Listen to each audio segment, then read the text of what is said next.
All right. Hello, hello, hello. How you all doing today? Good morning, good afternoon, good evening, wherever you're joining me from. All right. It's another great day. Okay. Welcome, Henry Okote. Yes, 10x your value, 10x your productivity. It's time to 10x your profitability. It's time to 10x your leadership. All right.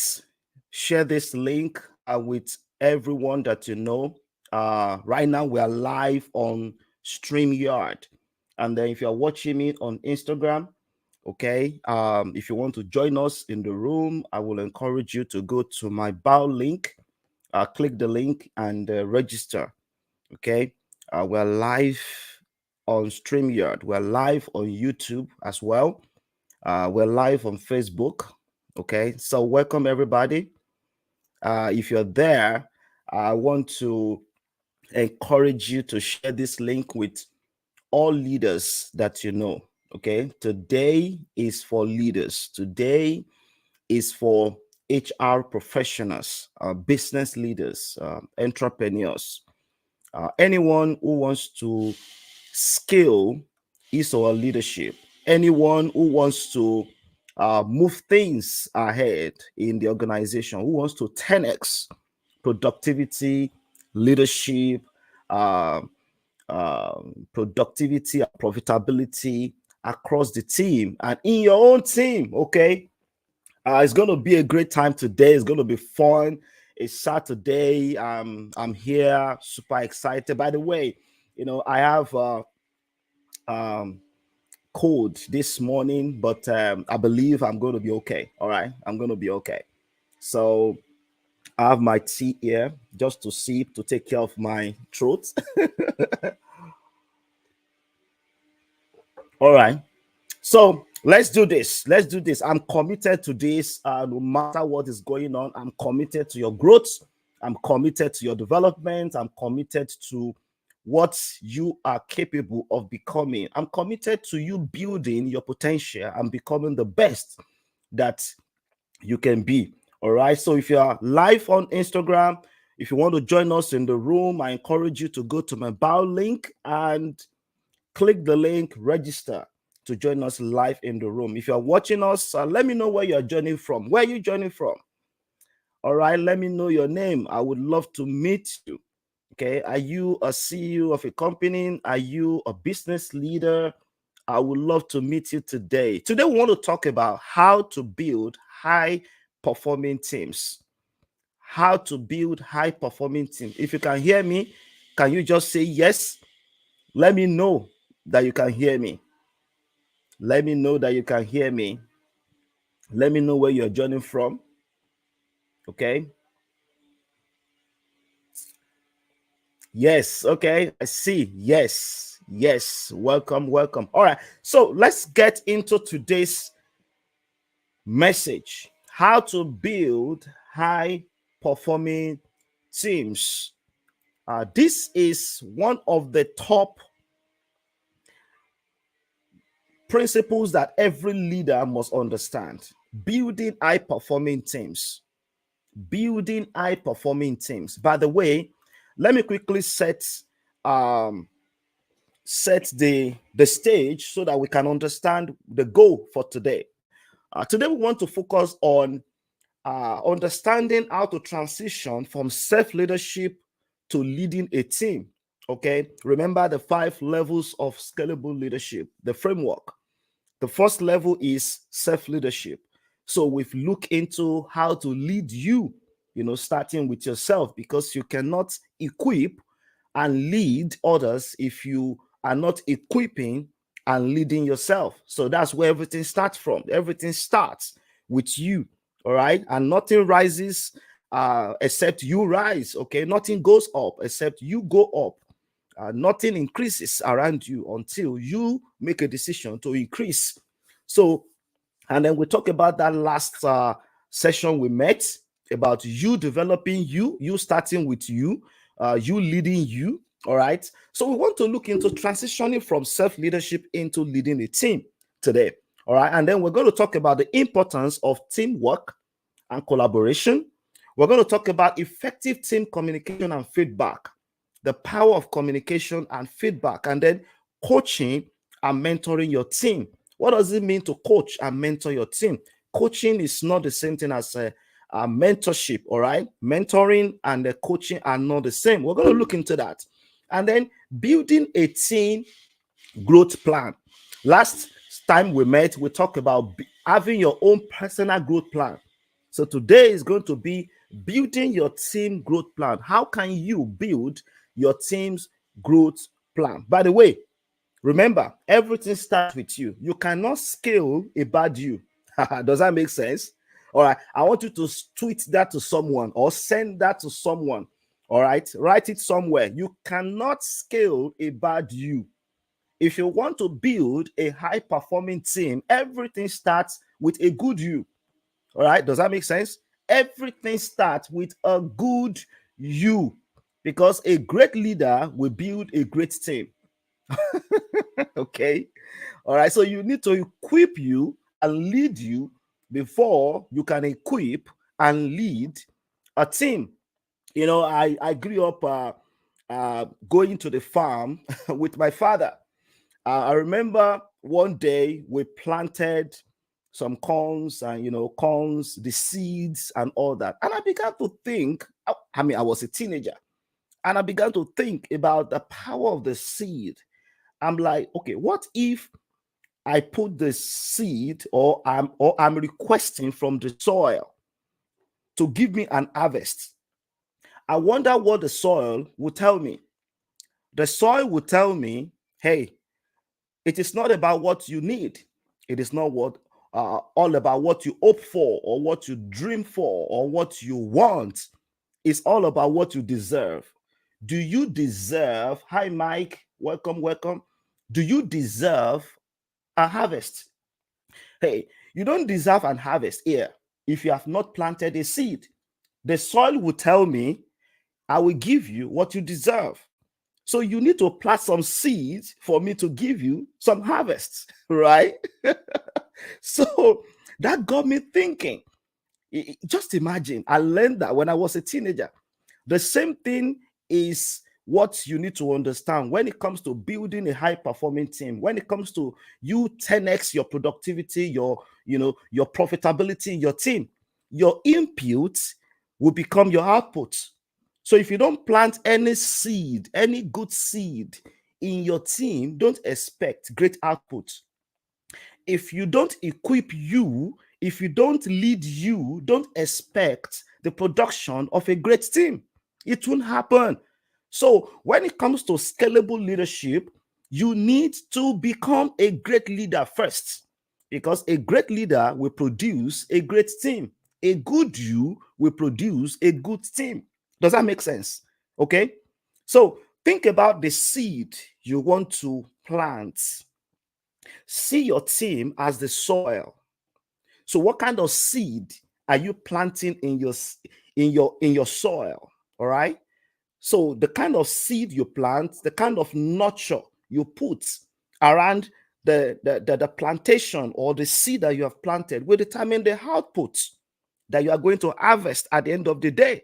Does that make sense? So it's very interesting. Many times when I'm coaching executives, I'm coaching leaders in organizations, and they start talking about high profitability, high productivity, high efficiency, and all that.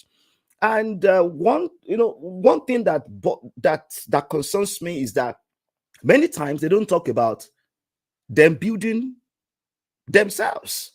you know they start putting all the efforts and all the energy on the team, on others, without talking about their own personal growth. So what I'm talking about here is everything starts with you. Does that make sense? So let me quickly show you this. And this is very, very important. And we're going to start with this.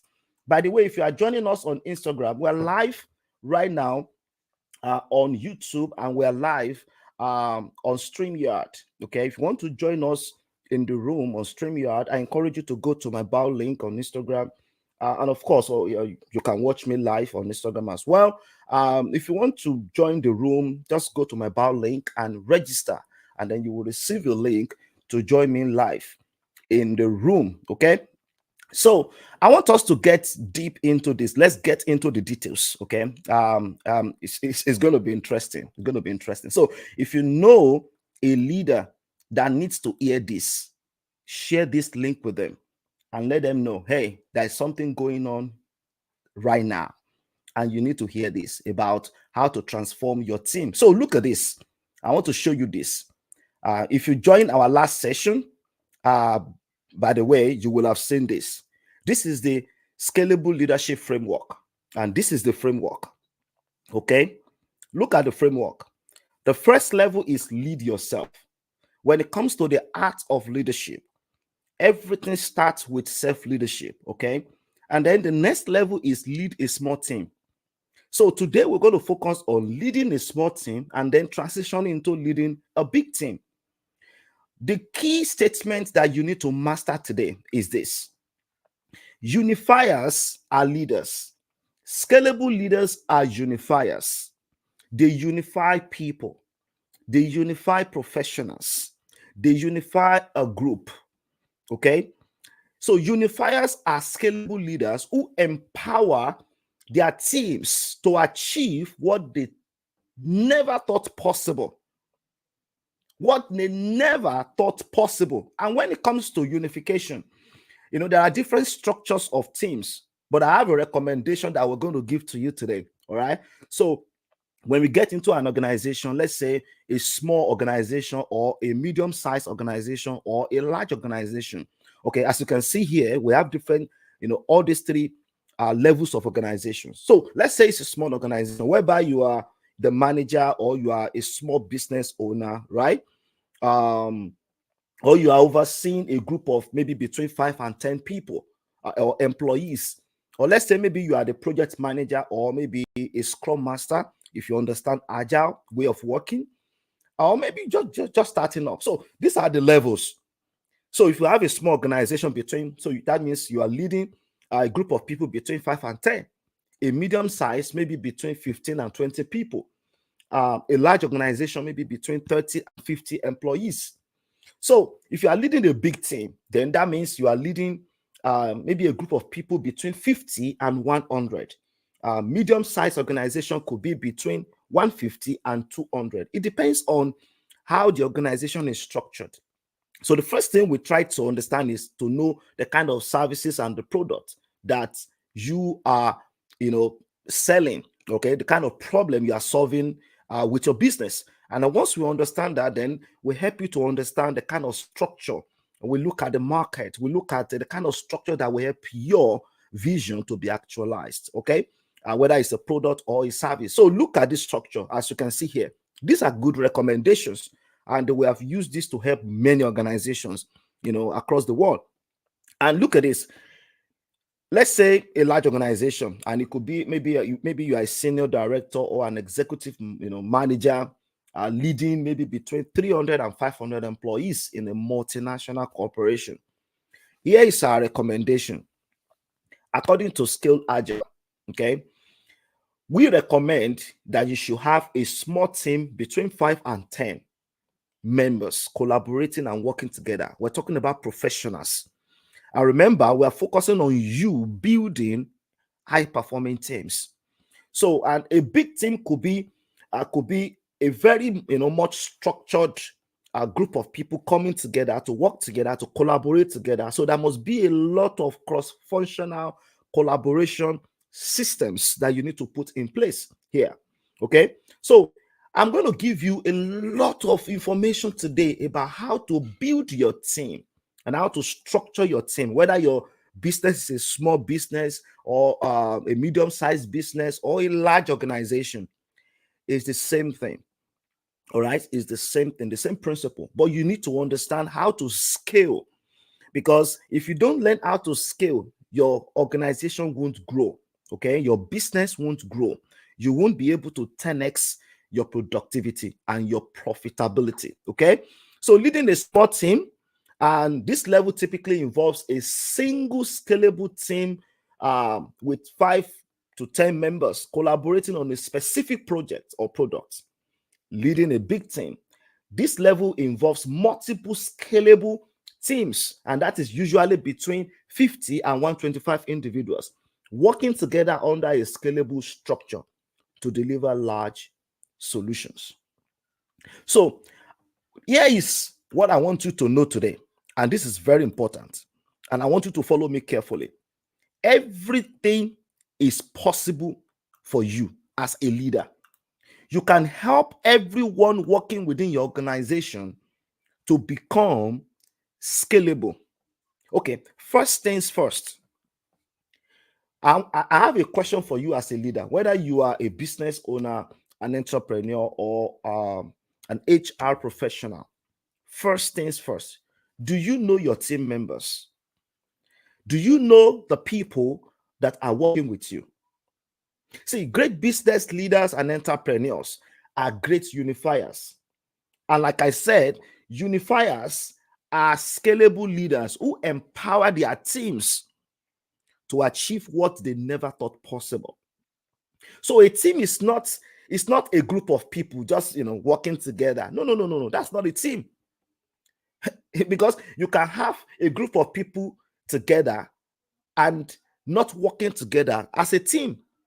A team is a group of people who trust each other. If people are together without trust, that is not a team. I mean, just imagine a soccer pitch. Imagine the players just on the pitch, and they're just playing balls, and then everyone is independent. Everyone is just playing what he or she likes. They won't achieve anything. To achieve something as a team, they need to collaborate. They need to trust each other. They need to understand each other. And that is why trust is the foundation of any scalable team. Trust is the foundation of a high-performing team. To trust each other and then achieve a common understanding, they need to understand some things that are very important. Let me give you the list, just 4 of them. There are 4 things that your team must understand for them to become scalable, for them to be able to work together with trust. Number 1, everyone on the team must understand individual expertise. We call this specialized skills. So if you are the team lead, you need to understand everyone's special skills, their strengths, what they are capable of, what they can deliver, how they can add value to the team. You need to understand that and master how they can leverage their strengths and their expertise to add value to the team. Number 2, as a team leader, you need to understand how to assign tasks. So once everybody understands their individual expertise, their specialized skills, for them to trust themselves, they need to understand their task. I'm talking about their roles and their responsibilities. Number 3, they need to have the knowledge about their contexts. So the context I'm talking about is how those tasks fit into organizational goals. If there is no alignment between the skill, the task, and the organizational goals, then the team will not be able to deliver the right value needed for whoever that they are working for, or whatever product or services they are working together to deliver. So it is imperative for them to understand the context, the organizational goals, and then how to break it down so that they can work together with trust to deliver those solutions or values. The 4th one is communication preferences. Communication is the lifeline of any high-performing team. Communication is the lifeline. How people like to interact. It is very, very important for you as a leader in your team to know how to communicate, and then how to communicate with the people, because everyone is different. Everyone is different. I mean, it's like, a parent. A parent cannot be leading the children the same way, because everyone is different. You need to understand their personalities, you need to understand their temperaments, and you need to know how to communicate with them so that they can produce at the high performing level. They can produce high value within the team. So, high performing leader builds a high performing team. A high performing leader is a scalable leader who produces a high performing team. So, who is a high performing leader? And this is very important, because you need to become a high performing leader before you can produce a high performing team. It won't happen. You need to scale you. You cannot produce what you are not. Your input will determine your output. Does that make sense? So, a scalable leader who inspires through his or her own credibility will definitely produce a high performing team. Why do you need credibility? You need credibility because you cannot inspire the team without results. You yourself should be able to have examples, have experiences, have knowledge, have something that is personal that you can share with your team to inspire them and to help them to understand how to move from where they are to where they are dreaming to be. So, results determines your credibility. And that is why the art in the art of leadership, self-leadership is number one in the framework. Self-leadership is number one in the framework. Okay. Number two, listen to and support team members in problem identification and decision making. This is very imperative. Understand and empathize with others. By the way, if you are watching us live on Instagram, I encourage you, you can go to my bio link. We are live in the room, on StreamYard, okay, and also on YouTube. If you want to join us in the room, we have many people in the room. You can join us, okay? And so we're talking about how to build high performing teams, okay? And I remember what I said, you need to become a high performing leader before you can build a high performing team, okay? Life does not give you what you want or what you need. Life gives you what you deserve. So you must plant the seed before you can request for the harvest. Does that make sense? Okay. And because the soil will always tell you, hey, where is the seed? Where is the seed? If you don't put any seed, don't expect the harvest. So your inputs in your team will determine the harvest in your team. If you lead your team the right way as a great leader, your team will produce the desired result because you deserve it. So you need to encourage and support the personal development of each individual in your team. Let me tell you something. There are three questions that everyone in your team is asking. Can I tell you those three questions? They are all asking those three questions. And if you are a part of a team today, you yourself, I want you to think about this. You are also asking these three questions. Number one, you are asking your leader, or people who are on your team are also asking you these three questions. Number one, can you help me? Can you help me to 10x my potential? All right. They want to know, can you help me? They are following you because they know you can help them. Number two, do you care for me? Do you really care for me? I mean, have you ever been on a team before where the leader pretends as if he or she cares? I mean, there's something in you that tells you that this person does not really care. If someone truly cares, nobody needs to tell you that that the leader cares. See, when you care for people or when someone cares for you, you will know that they do. You can't hide it. You can't pretend as if you care. So everyone is asking, do you care for me? Number three, can I trust you? Can I trust you? Oh, you want me to follow you? Can I really trust you? So persuade rather than using authority. Think beyond day-to-day activities. You need to be ahead. You can't be at the same level with the team members and then be leading the team. You need to be ahead. Seek to help without diminishing the commitment of others. You need help. You don't know everything. That's why you have the team. Great leaders understand how to delegate.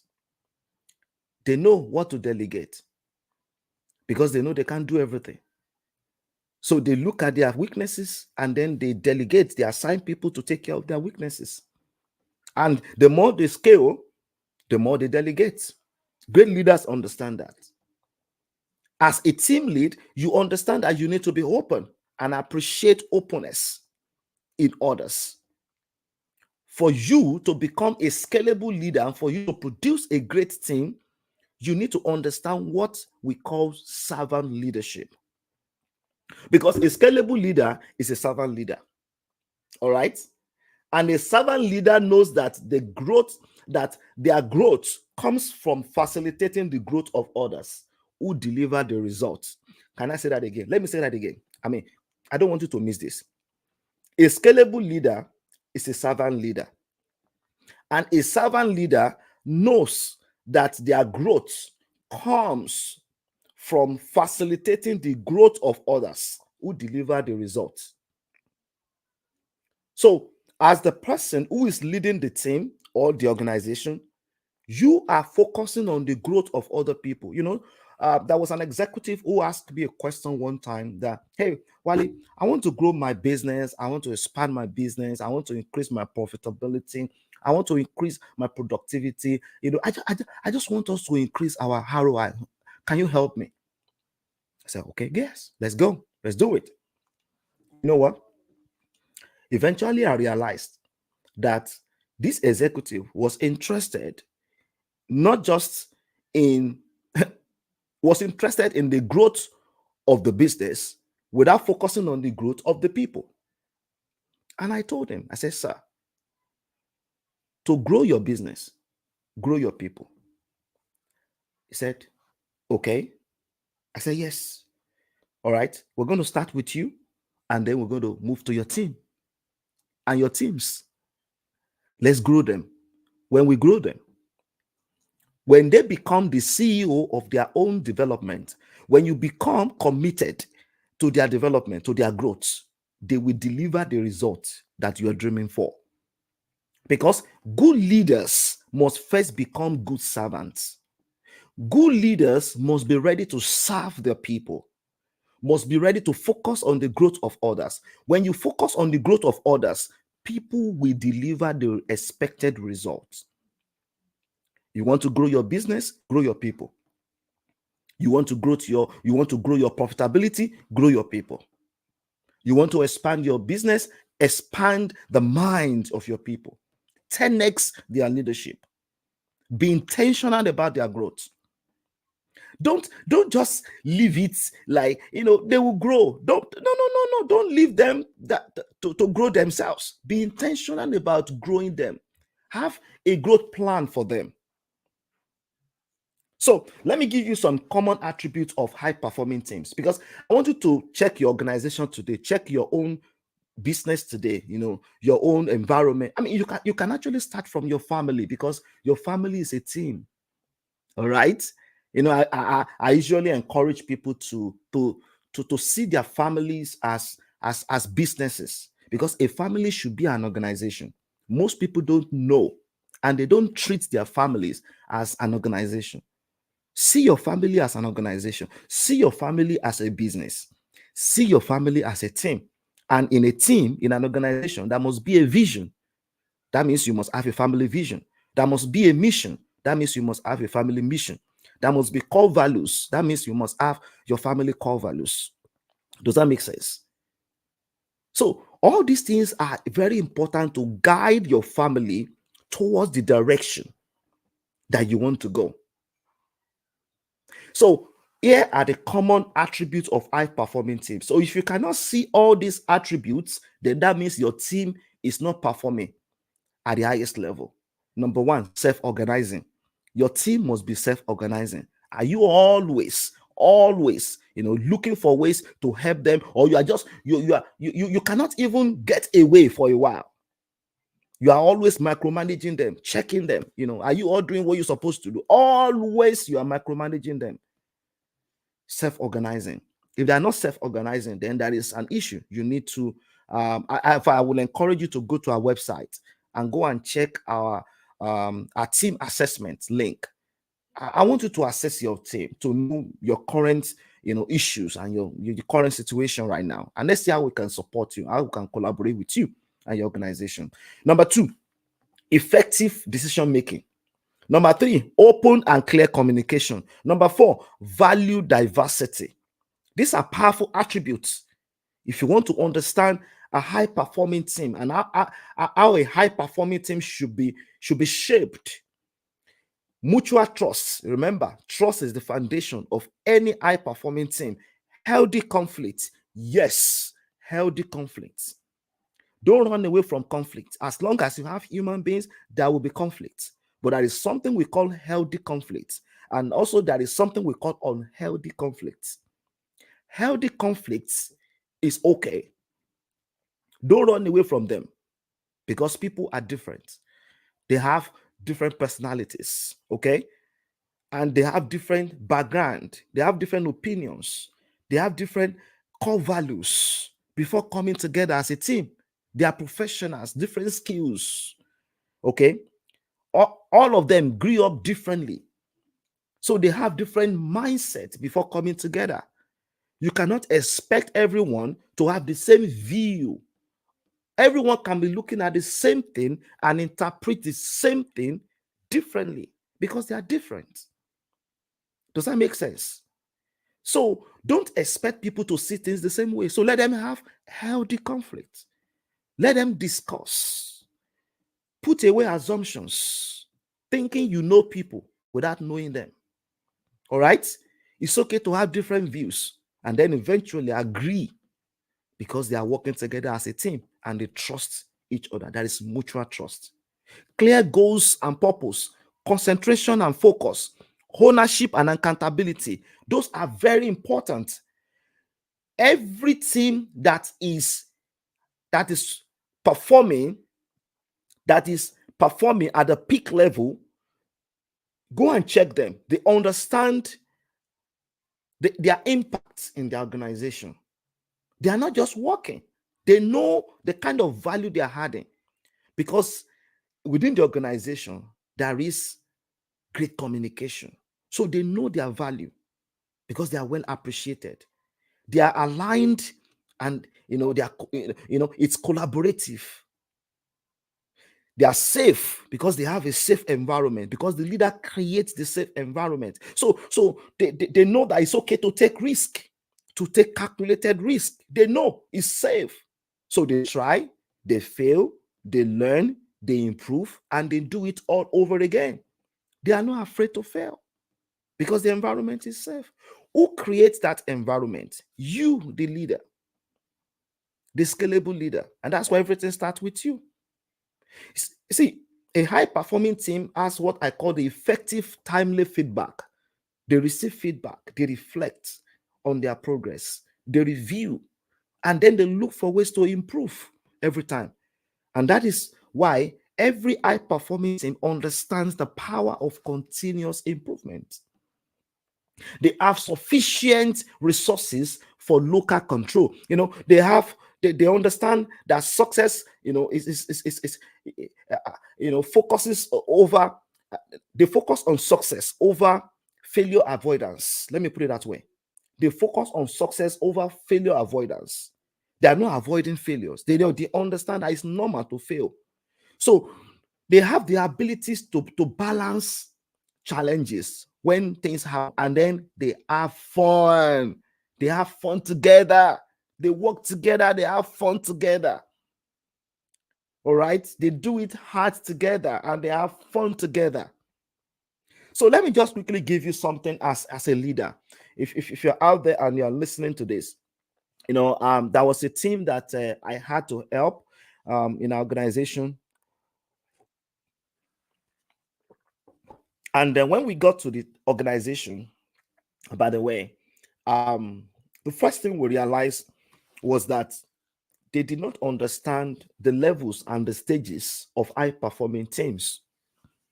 They were just looking for their team to become high performing teams without understand the stages. They wonder, anytime we have new people join the team or anytime someone leaves the team, productivity drops. I say yes, that is correct. So let me give you the four stages of high performing team. Four stages. Number one, forming. Number two, storming. Number three, numbing. And number four, performing. Forming, storming, numbing, performing. Okay? All right. When a group of people come together, the first thing that happens is forming. That's the first phase. When people don't know themselves, when they are trying to understand who they are, when they are all coming together because they have different beliefs, different philosophies, different temperament, different personalities, different backgrounds, all right, different value systems. Imagine professionals coming together. Remember, I always say something, that it is easier to lead foolish people than to lead intelligent people. Let me repeat that. It is easier to lead foolish people, stupid people, unintelligent people than to lead intelligent people. In fact, see, it is harder to serve intelligent people than to serve foolish people. So imagine you are working in an organization where you have intelligent people, people with specialized skills, and you are in charge. You are there to serve them. And everybody coming together. Imagine having 10 people together, working together as a team, and you are the leader. Trust me, the first level is the forming stage, because everybody will be forming different ideas. Everyone is watching. Have you ever been on the team before where the facilitator asks a question and everybody is looking? Nobody is talking. All right, who is going to go first? Okay, and they're just looking at themselves. Okay, it's the forming phase. Everyone is being careful. Nobody wants to make mistakes. All right, then when you move from that phase, then you move to the storming phase. The storming phase is when people start talking. And that is when someone realizes that, oh, see what he's saying. Can you imagine? He said that. So that's where it's coming from. People start sensing, you know, their differences, the difference in value system, the difference in personality, the difference in their belief systems. People start having that conflict. All right. It takes a great leader to help the team at this phase. This is the hardest phase. If you are not a scalable leader with credibility, it will be hard for you to get away from this phase, or to scale away from this phase, or to move from this phase to the next phase. Most teams break when they get to this phase, the storming phase, because it takes a great leader to bring people together, to facilitate the right way, and to help the people to produce together intelligent people. When you move away from storming phase, you move to numbing. Numbing is when people start understanding themselves and everything starts to normalize. People understand their differences. Now they can have healthy conflicts because they know who they are. They understand that, oh, A doesn't like it when I say this. Imagine you from Africa, or you from as an American working with a British, or working with an Australian, or working with a Mexican. All right, or maybe an Asian person on the same team. I mean, in this globalized world, can you just imagine how that works? You need to understand where they're coming from. You need to understand their language, their culture. You cannot connect with people if you don't understand their language. Their language is connected to their value system. So if you don't speak the language, you cannot connect with them. And that's why everybody communicates, but few connect. And if you don't connect, you cannot engage. If you don't engage, you cannot produce together. Does that make sense? If there is no engagement, there is disengagement. So when you get to the norming phase, that means things are normalizing. That means people are getting to understand themselves. Then this is where trust is being built. because everyone is open. People work together. You are not afraid to talk about your failures because the environment is safe. The leaders created a safe environment for people to explore and to talk about their errors. So people can speak up, they can learn from their failures, they can improve and then move on. The team, at this phase, the team is creative, the team is innovative. They are creating new things or creating new things out of existing things within the team across the organization, adding value to the product or the services being produced within the organization because the team is numbing. Then, when the team gets to numbing phase, and that is when the team can have a chance to move to performance phase. Your team cannot jump from forming to performing phase. No, your team needs to move from forming to storming and then to numbing before you can move to the performing phase. Every leader needs to understand these 4 phases. And that is why scalable leaders understand effective communication and facilitations, and especially during meetings. They understand that they need to prepare for every meeting. They don't go to the meeting to wing it. No, they prepare. In fact, when you prepare, it shows that you value your team. When you prepare, it shows that you value your organization. It shows that you care for them. Because you want them to trust you. People know if you don't prepare for the meeting. Oh, people know if you are winging it. You cannot wing it forever. They will know that you are not ready for them, that you don't care for them. If you are not adding value to them, don't expect them to keep showing up.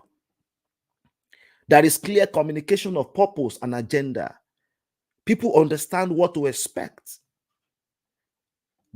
Great leaders identify people's interests. They know how to lead them even in their difficult times. People say, oh, those team members, those people, those employees are difficult people. No, they are not difficult. The problem is that you don't understand their language. People become difficult when you don't know them. Do you know them? That's where it starts from. Do you know your people? Do you know their values? Do you know their interests? Do you know their dreams? Do you know their personalities? Do you know who they are? Some people are assuming today that you yourself, you are difficult. You know why they are assuming that you are difficult? Because they don't know you. So they think you are difficult because they don't know you. When they know you, they will understand how to connect with you. You cannot connect with your people if you don't understand their value systems. You cannot understand their value systems if you are not intentional about learning their language and how to speak their language. And that's why scalable leaders promote and keep to time boxes. They live with clear and action items. They are intentional. They plant the seed because they want the harvest. They are not asking for the soil to give the harvest without planting any seed. No, it doesn't work that way. Input is output. Because a great leader produces a high-performing team. Scalable leaders, they are prepared to challenge and to be challenged. They are prepared to challenge and to be challenged. They don't run away from challenges. Jokingly, I was doing a training one day and somebody asked me about having more money and then becoming more successful. I said, start shopping for problems. He said, I should start shopping for problems. I said, yes, start shopping for problems. Yes, now that the purpose is clear, now you have clarity of what to do. Understand the you understand the solution that you have in you to solve the problems in the world. Start shopping for problems because problem solvers are leaders. They are leaders. They are leaders. Scalable leaders are great leaders, and they are great coaches. See, there is a difference between coaching and mentorship. A coach is a guide. A mentor is someone who has done it, who can show you the pathway because they've been through what you're about to go through. And that's why you need credibility to be a great team lead. Let me explain that. You need to be a great coach and you need to be a great mentor. These skills are required at level 2 in the scalable leadership framework. You cannot lead a team without understanding the power of coaching and the power of mentorship. A coach is like a road that guides the people towards where they should go, because you are not always the answer. No, you are not the answer. You are a guide. You guide them towards the answer. Does that make sense? A mentor is like a signpost, the signpost on that road. So you are the guide, guiding them towards the road by asking them great questions that can help them to think through the answers, and they can get those answers out of them.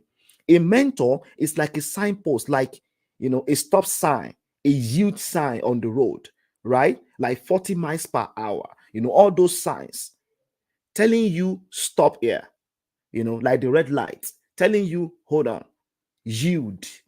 All right, this is where you should stop. Hey, slow down.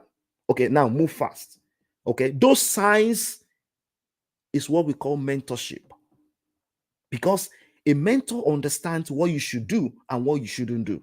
So coaches don't give people the answer.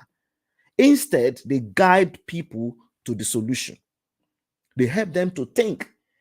So for you to become a great team leader, to become a great scalable leader, you need to move away from coordinating individual contributions to coaching the whole team to collaborate, because everyone is not working in silos. They are all working together to achieve a goal. That is what makes the team a team, or the team. They cannot become, they cannot work together without trust. And that's why trust is the foundation of any great team. I'm going to stop in the next 3 minutes so that if anybody has any questions, I can answer your questions. The time box for this session is 1 hour. And I want to encourage you, if you're out there, you're an HR professional, an executive, an entrepreneur. If you want to grow your team and you want to become a high performing team, I want to encourage you to go to our website, the Leadership Channel Consulting. In fact, we're going to share the link in a moment. We're going to share the link. Click the links, and I want to encourage you to explore. Let us know how we can support you. We want to support you. We want to help you to become a better leader, you yourself. And then we want to help your team anywhere in the world, virtually or in person, anywhere in the world. We serve clients and organizations anywhere in the world. We serve leaders anywhere in the world. We want to support you, because we want you to move from acting as a subject matter expert into becoming a facilitator. And that's what a scalable leader who is leading a team does. You need to move from driving towards specific outcomes by being invested in the team's overall performance. Help them to perform and they will deliver the desired results. It's okay. I know you have the vision, you have the dream, you have the hope, but what is the input? The input in your team, the investment in your team will determine the output. See, take care of the performance of your people, they will take care of your output. Okay? You need to move from knowing the answer to letting the team find their own way. Let them think. Because if they don't think, they will always need you. You won't be able to sleep. You won't be able to go home. You won't have time with your spouse. You won't have time with your family. Okay? You will always be needed, because you are always the answer. Help them to think. Let them think. Let them become self-organized. You need to move away from directing into guiding. That's what a coach does. You need to move away from talking about deadlines and technical options into focusing on business value delivery. You need to move away from driving the right decisions into doing the right thing for the business right now. You need to move away from fixing problems for your team rather than, helping them to fix the problem. Move away from that into facilitating team problem solving. Let them think through. Remember, the foundation of any great team, any high-performing team, is trust. Because when there is absence of trust, there will be fear of conflicts. When people don't trust, they will be afraid to have healthy conflicts. They will be afraid to connect. They will be afraid to collaborate. They will be afraid to communicate. They will be afraid to share their thoughts and their opinions because the environment is not safe for them to share their thoughts. And when there is fear of conflict, there will be lack of commitment. People won't commit. They won't commit because nobody is talking. And when there is lack of commitment, there will be avoidance of accountability. If no one is committing to any goal, people will be avoiding accountability because they are not accountable to anyone. And when there is avoidance of accountability, there will be inattention to results. That is the output that you are looking for. That output won't happen if there is absence of trust, because everything starts with trust. Remember what I said in the beginning. A team is not just a group of people coming together to say, oh, we are working together. No, a team is a group of people who trust each other, because teamwork is the ultimate competitive advantage. However, many teams are dysfunctional. So you need to check your team. Are your teams dysfunctional or are they functional? Because absence of trust is the key problem that leads to the other four dysfunctions. When there is absence of trust, it will lead to other four dysfunctions. Okay? It will lead to fear of conflicts. It will lead to lack of commitment. It will lead to avoidance of accountability. It will lead to inattention of result. In fact, I would recommend that book for anyone, any leader out there. Go and buy this book and read this book, The Five Dysfunctions of a Team, written by Patrick Lencioni. He addresses everything I'm talking about there. Okay, buy the book. Think about creating a system around your team, because in any system that is brought together for a purpose, like your team, there is no such thing as real conflict, only unexamined assumptions. When you say, oh, there are conflicts, everybody doesn't understand themselves, people are not working, people are not performing, people are not responding. No, you have unexamined assumptions. You need to understand the root cause to be able to add value to the people. Okay, understand how to resolve conflicts. Go and understand that. This is one of the things we help leaders to master across organization. Let me stop with this statement. And I want you to take note of this and do not miss this. It is important for you as a leader to learn how to transition from self-leadership into leading a team. And if you are leading a team now, whether you are leading a team in a small organization, in a medium-sized organization, or in a large organization, I want to encourage you, no matter what your position is, I want to encourage you that you should learn how to lead you first. When you become a great leader, then you will become someone who can lead not just any team, but can help the team to produce great results. Learn how to produce teamwork and collaboration. Learn how to communicate effectively and how to receive feedback. It is important to receive feedback, okay?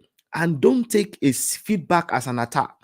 Take it as an opportunity to improve, and that could be for you or for the team. Master the coaching skill and the mentorship skill. Know how to mentor. Mentoring your team is imperative. And that's why you yourself must be a producer. You cannot mentor people if you are not a producer. You don't have credibility to lead your team if you are not a producer. You yourself must lead you to produce so that you can give your own personal life example, your own failures. You can show them how you have done it and how you did it and how you failed and how you bounced back. Show them how to do it. Then build a team growth plan. Okay, without a plan, that means you have planned to fail. So your team must work together to be able to build a plan.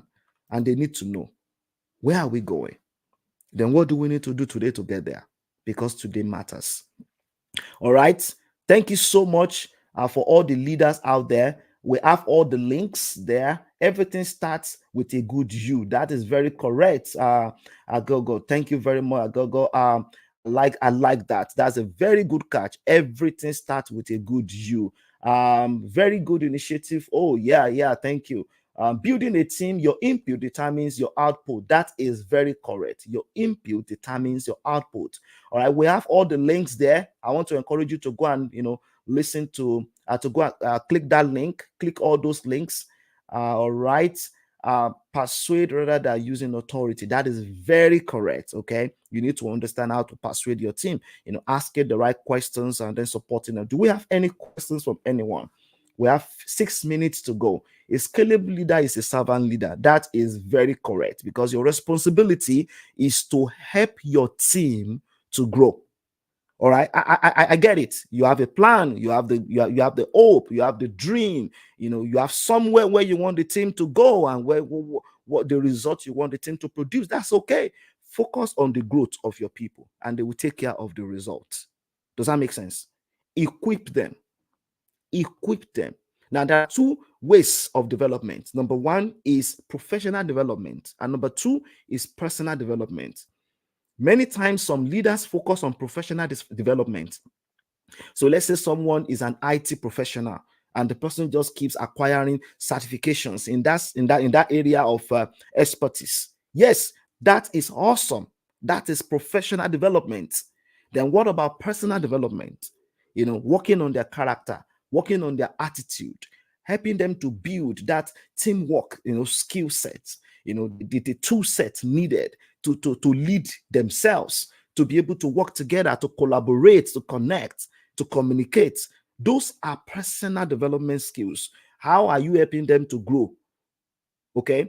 Being intentional about their growth is very key if you want to build a high performing team. All right. To grow your business, grow your people. That is very correct. Number one, self organizing. Number two, effective decision making. Wow. I love that. All right. Thank you for, having those transparency and accountability. Yes. Continuous improvement is very key. All right. We have those links there, click those links. We have, if you get to our website, the Leadership Channel Consulting, go to the School of Leadership, or go to Scalable Leadership Program.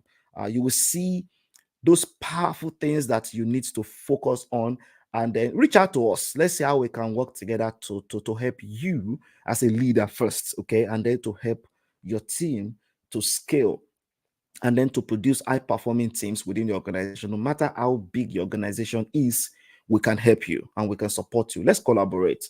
Our goal is to raise 10 million leaders by 2030, and we're inviting you to join this movement. Okay. So they are just different, not difficult. Yes, that's very correct. I've met many leaders. They would say, "Oh, those people are very difficult." I'm like, "Do you know them? Start with that." All right, know your people, okay, and don't say they are difficult due to your own assumptions. All right. Okay, how do we get top management to embrace people development, especially in the political environment? Yes, great question. In my book, the Scalable Leadership Framework, that book will be released in the first quarter of next year. This is one of the areas that I have really, really, uh, you know, solutioned in the book. Okay, let me put it that way. I've solutioned that particular question in the book. There are 4 powerful environments that everybody needs to understand. We have the family environment. Okay, you can produce scalable leaders in your family. You have your community environment. You can produce scalable leaders in the community. You have the organizational environment. You can produce scalable leaders in the organization. And we have the national environment. Now, whoever that is leading in those 4 environments will determine the results that people produce in those environments. Okay, so the leader in the environment will determine the result in the environment. Many times I hear people say, "Well, I'm the head and not the tail." And I ask them, "Do you understand the definition of the head?" Okay, another word for the head means leader. Another word for the head means servant. Okay, a servant leader. Someone who is serving the people. How are you being the head? How are you serving the people? And that's the main question right there. So here, there are many things that we need to do, because the power of environment is very key. Okay, what the leader says affects the people in the environment, affect what people become in the environment, affect what people do in the environment. It is not about what we do, it is all about what we are becoming. So you remember the framework, the innovation framework I shared many times ago. Think it, be it, do it, and have it. So to produce this kind of environment that will help the leaders to embrace that kind of a political environment that we gear productivity as a nation, it is important for the leader to think it, to be it, to do it before we can have it. See, a leader cannot say, oh, let's have a national vision if the leader does not have a personal vision. All right. Um, for example, imagine a leader that doesn't have a family vision. If your family doesn't have a vision, I encourage you to go and start from there. Start with your family vision, then move to your community vision, and then to your organizational vision. Okay, and start creating that, and then that's when we can have a national vision. All right, the foundation is the family. If you can take care of the family leadership, the nation will be all right. So whoever that is leading in the nation, all right, the president or the prime minister, can determine what people are becoming through what you say and the vision that you project. Okay, and what people are becoming. So what are you becoming? How transparent are you? Are you focusing on the people's growth? So this is one of the things that we have that I've really explained, in the book. And the focus is to help political leaders and the public office holders to understand the power of people development. If you want the nation to grow, focus on the growth of the people. Focus on the growth of the people. What about the human capacity? What about entrepreneurship? What about creating an environment that is needed for organizations to flourish, for people to be able to access the basic things so that they can grow things within their own reach and within their own capacity. These things are very important. Creating an enabling environment for people to flourish. Okay, everything rises and falls on leadership. Everything. So I'm going to end with this. Grow you if you want to grow your business. Grow you if you want to grow your family. Grow you if you want to grow your organization. Grow you if you want to grow your community. Because nothing will rise beyond your leadership lead. LID. Nothing will rise beyond your leadership lead. If you want to increase things around you, let's say your business, if your leadership lead is at 5 from 1 to 10, then move to 6 so that things can move to 5. If you want things to move to 6, you move to 7 or 8. All right, because nothing will rise beyond your leadership lead. To create a high performing team, you need to become a high performing leader. Become a high road leader. That's where you start from. Grow you and become a great leader. Thank you so much for joining me today. In the next 2 weeks, we're going to be exploring another powerful topic on the art of scalable leadership. All right. I'm going to be talking about another topic that will be very important. Okay. Watch out for the link to register for that. And I want to say thank you to everyone who joined us from different countries. God bless you and thank you so much. Have a wonderful weekend. Remember to check our website, reach out to us, share this with leaders that you know anywhere in the world. Let them know about our mission to raise 10 billion leaders by 2030. It's a movement, and we're inviting you to join us. Bye for now, and have a wonderful weekend. And I will see you in the next 2 weeks.